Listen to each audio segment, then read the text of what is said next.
I'm Stuart Haszeldine, and I'm going to talk to you about climate. I'm going to talk to you about climate and carbon emissions and why we're failing to clean up carbon emissions worldwide, but how there's really two very simple things we could do to make a success out of our total failure over the past 30 years. And that is to introduce a simple idea to make sure that we actually try to put the carbon we emit back underground, which we've signally failed to do. So it's really simple, but it's a very powerful idea, and we have to do it, or else we've failed. So we know the cause of climate change. We know that the cause of climate change is producing lots of carbon out of the ground and putting that into the air. We produce carbon out of the ground with industrial processes, making cement out of limestone, turning iron ore into iron and steel, using soil in an adverse way, decarbonizing the soil, taking the carbon out of agricultural soil, and also giving ourselves permission to harvest biomass trees and agricultural waste and carry on burning that and putting that into the atmosphere. But the chief source of our carbon, which we bring up, is the fossil fuel resource of coal and gas and of oil. And we're producing that at a totally unprecedented rate. Never in the history of the entire world, since the world began, has so much carbon been put into the atmosphere in such a short period of time. There have been 5 major extinction periods where life has been nearly destroyed in the history of the Earth, and we know geologically how fast the carbon came out in each of those, and we're now doing it about 10 times faster. And to give you an idea of what that means, on this table I'm representing the carbon resource with some coal. At the moment, we've taken out this much. And by taking out this much, that's produced nearly 1 degree of warming in the global planetary climate. It's produced a 30% increase in acidity of the ocean. It's produced a sea level rise by melting ice of about 15 centimeters, set to go on to be 1, 2, or 5 meters by the end of this century. And it's moving belts of ecosystems faster than life can carry on, and will cause extinction.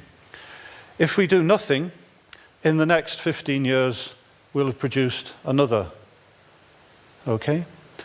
From 1750 to now, next 15 years, and by 2040, 2050, we'll be way past the safe limit.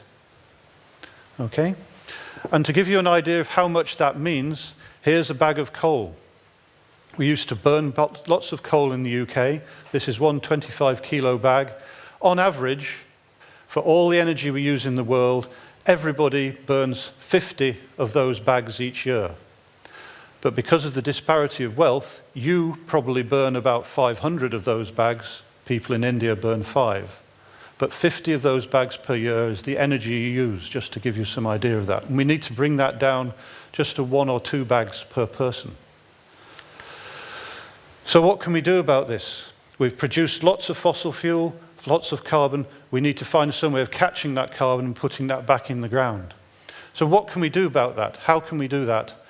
We know as a species, as humans, we're really, really inventive. We're good at working together. We can do impossible things. It took us just 15 years to decide we wanted to move off Earth and go to the moon, to send 1 or 2 people to the moon. We did that. There's a footprint. Okay? We can do strange and unusual things. But clearly climate change and solving that is much more difficult than going to the moon, because we've known about climate change since the middle 1800s. We've been able to scientifically measure the changes of climate and the increase of temperature of the world very well since the 1950s. We've been able to understand the detailed changes of climate belts and ocean acidification since the middle 1970s. And we're still emitting more and more and more and more carbon each year than we've ever done before. But there is some hope. We're a very cooperative species. In December 2015, 197 countries in the world came together in Paris to talk about climate justice, about the inequality of climate change, about how we could scientifically and technologically do something about that. At that meeting, it was agreed uniquely that all those countries would pledge to work together to keep climate change to less than 2 degrees of warming around the world, and to really try hard to keep that less than 1.5, 1.5 degrees.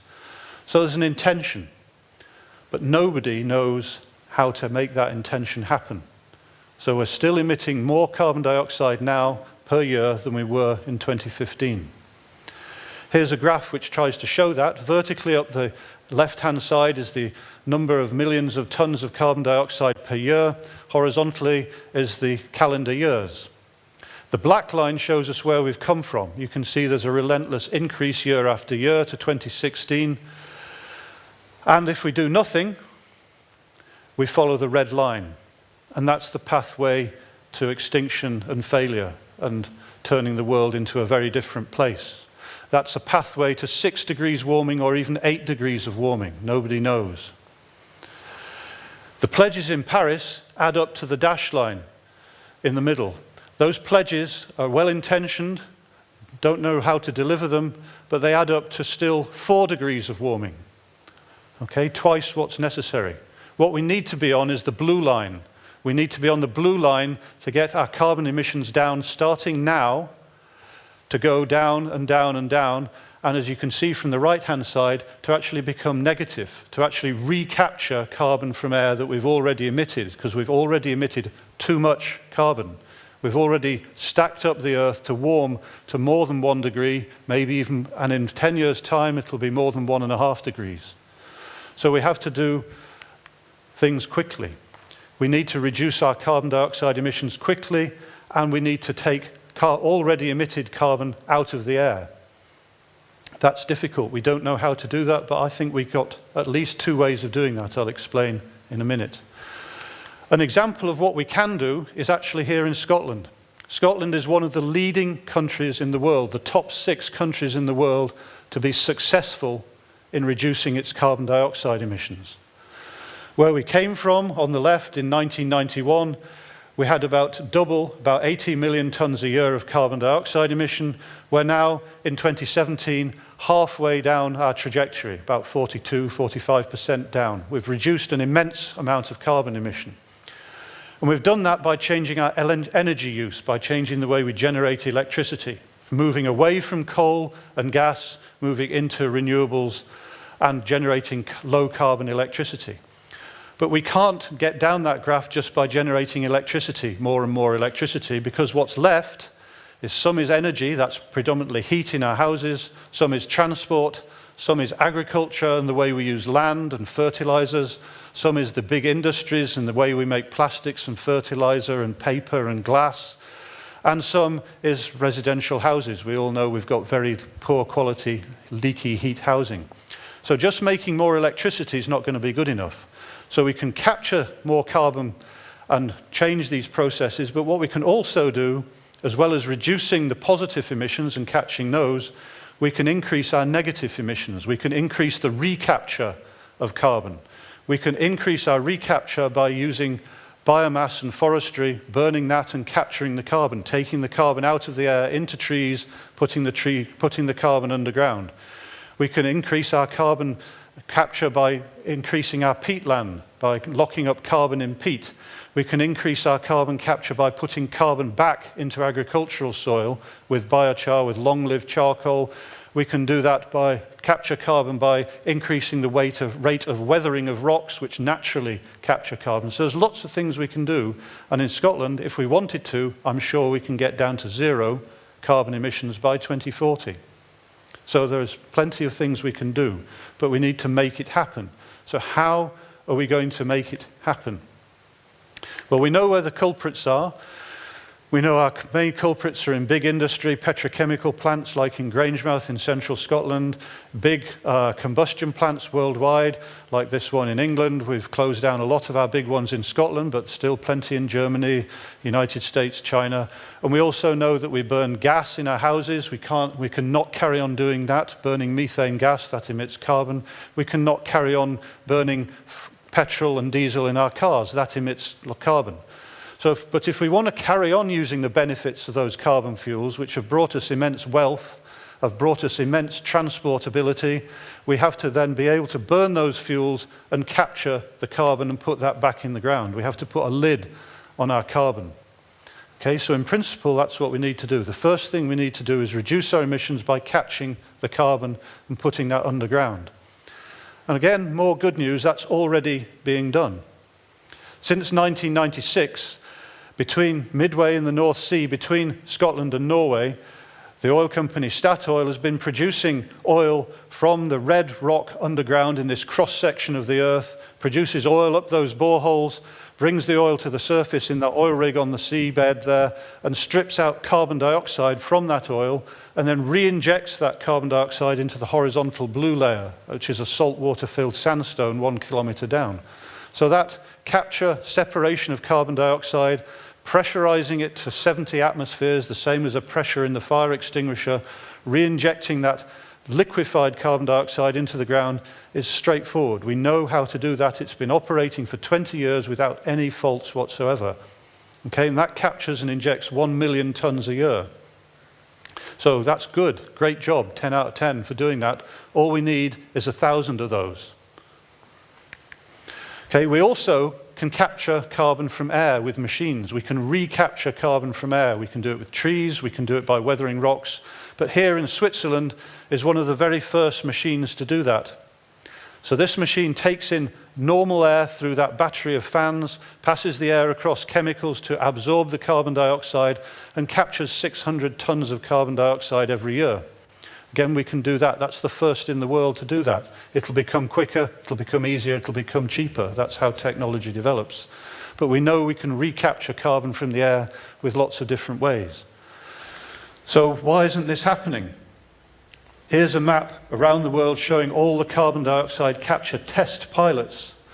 Scientific tests which have worked at 1 ton, 10 tons, 100 tons, 1,000 tons, and have then stopped. We know how to do this. All those pilots have worked. We're now capturing 40 million tons a year of carbon dioxide from the air and from industrial processes and putting that back underground. But we need that to be 100 times faster, 200 times faster, and 200 times bigger. And what's stopping it is that nobody makes any money. So clearly people need paid lots of money to capture the emissions which they've got paid to produce. They need paid to capture those and put that back underground. Nobody's going to save the planet for charity. So this means thinking about money. So governments are good with money. They make lots of rules. They make it very complicated. So this is what Europe does. Europe said across all of Europe, we'll regulate the CO2 emissions. What we'll do is we'll make you pay a certain amount of money to carry on polluting the atmosphere. If you want to put a ton of carbon dioxide in the atmosphere, we'll make you pay for a certificate, an allowance. If you can't pay, if you're an industry which can't pay, like cement claims they can't pay, we'll give you a certificate so you can carry on putting a ton of carbon dioxide into the atmosphere.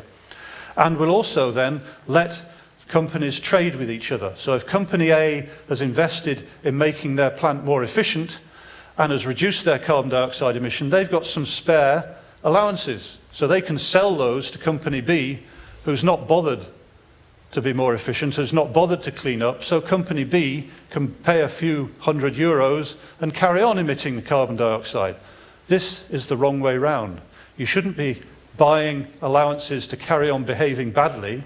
You should be penalised and made to put the carbon dioxide back in the ground. This scheme is a total failure in terms of achieving the result. It's economically terrific, but it's environmentally useless. 2 out of 10, no use. Okay, in UK, what does the UK do? In UK, we're great at taxing stuff. We like tax. The UK had the benefit of billions of tons of coal and carbon dioxide for our industrial revolution since 1750. We dug that up, emitted that. We're culpably responsible for more carbon dioxide emissions than any other people in the earth. We then discovered oil and gas in the North Sea, and since the 1970s, here's our production, our tax take from the North Sea. The government taxed that carbon production from the North Sea at about 80%. So On average, we've gained about £10 billion a year from that tax during the North Sea production from the middle 1970s up till today. Okay, the government gained a huge amount of money, and it spent and recycled on climate mitigation and cleaning up the climate. It spent approximately zero. So what happens is the government finds a resource, gets a company to develop and produce the resource. It could be oil, it could be coal, it could be shale gas in the future. The government taxes that production and then takes the money and does whatever it wants with it. It could spend it on hospitals or schools, and that's good. It could spend it on wars and roads, which is less good. But what it doesn't do, it does not recycle the money back to mitigate and remove the effects, of the bad effects of that, environmental effects of that carbon production. So the message is that you cannot trust the government with money. The government takes your money and spends it on whatever it wants to do. And what we need to do is find a way that money does not go into other topics. We need to put that recycle back into climate. Tax does not store carbon. Tax just creates money. What we need to do is get away from money, not let the government near it, and we need to use law instead of tax. So here's my proposition. The proposition is we need to invent something which balances extraction of carbon with injection of carbon. Okay, so that's the very simple proposition. So we know where the carbon comes from. It comes from oil, it comes from gas, it comes from coal, it comes from shale gas. And we need to find ways of transferring all of that extraction into being injection, to be in balance. We also know who does this. We know that 108 fossil fuel producers, big companies, household names, are responsible for 62% of the global greenhouse gas emissions since the beginning of the Industrial Revolution. So we know who they are, we know where they live. I'm very keen on paying tax for environmental cleanup. I like to have my rubbish taken away. I've got a wheelie bin. I sort out my rubbish into recycling bits and it gets taken away, and I pay money for that. And that's fine. And I pay money for that also because that avoids landfill tax. 20 years ago, all of that rubbish went into landfill. We now charge landfill at £75 a tonne. We pay tax on that. By charging money, that's not driven everybody out of business, that's created lots and lots of jobs in recycling. Doing the right tax for the right reasons creates wealth. So if we do nothing and it fails, we have rubbish in the street and we're told the polluter has to pay. I'm the polluter, I should pay. But actually, in Europe, the people who make the stuff have to pay for the cleanup. So by law in Europe, if I make a washing machine or I make a car, if I'm the company doing that, I have to design in the recycling. I have to take responsibility for the cleanup. I have to take responsibility for the environmental damage. So I say that the producer pays, not the polluter. The oil and gas and coal companies should be active in cleaning up the damage. So I propose, key proposal, as well as capturing carbon, we should certificate carbon. So we create a certificate which creates a market for CO2 storage. This is the missing market worldwide. Nobody gets paid for storing carbon. We need to pay people for storing carbon. So here's the certificate. You give this certificate to every ton of carbon extracted as coal, gas, oil, or biomass carbon. That's a national certificate that we in the UK give to the company, who then, as an environmental certificate, we give it to them where it's free of charge, it's not a tax. If any carbon gets extracted in our country, if any carbon gets brought into our country, each ton has a certificate, free of charge. But with the certificate comes an obligation. And the obligation of that certificate is that you, the company, have to store a percentage of that carbon. And we, the government, will decide on that percentage. It'll start off very small, but it'll increase. And it'll increase to be something meaningful. So to expand on that, on the left-hand side, if you're producing coal or oil or gas, and then you make something and you store the equivalent carbon in China or in South Korea, no problem. No money changes hands. The good deed is done. If you bring those goods in, or especially if you bring the carbon into our country, we put that environmental certificate on where it enters the European Union or it enters the UK. If you store the carbon at our prescribed rate, no money changes hands. You've done the right thing. You've created a carbon market. You've found the cheapest way and the best way of storing that carbon. But if you don't do that, we charge you big money, the tax on the top.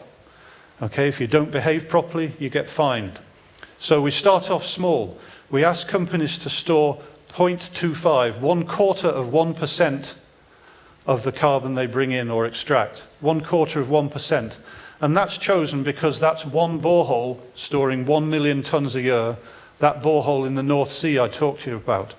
It's very easy to do that because we've done it for the past 20 years. We start off small, it's a tiny amount of money, but we can grow that. After that's been working, established and working, 2 years later, 3 years later, we want to store 1% of the carbon. 3 years later, we store 5% of the carbon. 3 years after that, we can store 10% of the carbon. We can hit our carbon reduction targets really easily by doing this, progressively, slowly, predictably. It's what companies always say they want. They want certainty. So here's certainty. We've got the information. We know where the carbon's coming from. We know who imports it. It's a very direct and controllable action. The government hardly needs to employ anybody to do this. It's competitive. Companies compete for the cheapest possible storage cost of carbon because that's creating their effective carbon market. They'll be better than the next company. And of course, that's least cost to all of us. And of course, what that does is it stores the carbon and it can apply to the recaptured from air carbon as well. Any stored carbon is good carbon. So this is an easy thing to do, but it's a bold thing to do. And it's so bold and so simple that the government will not want to do it. But it's so bold and so simple that how can we avoid it? Okay, so to finish off and say what I've said, we have to puncture this carbon bubble. We have to make 1 ton out equal 1 ton in to go into balance. We've been spectacularly successful at producing gas and shale gas, at producing oil, at producing coal, feeding that into the bath of the common atmosphere we all share worldwide, which is overflowing with carbon dioxide. And what we now need to create through this certificate scheme is a way of taking that carbon dioxide out of the bath and putting that back into the ground where it came from.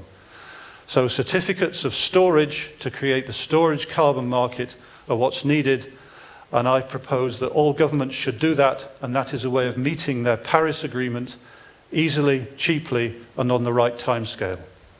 Thank you very much.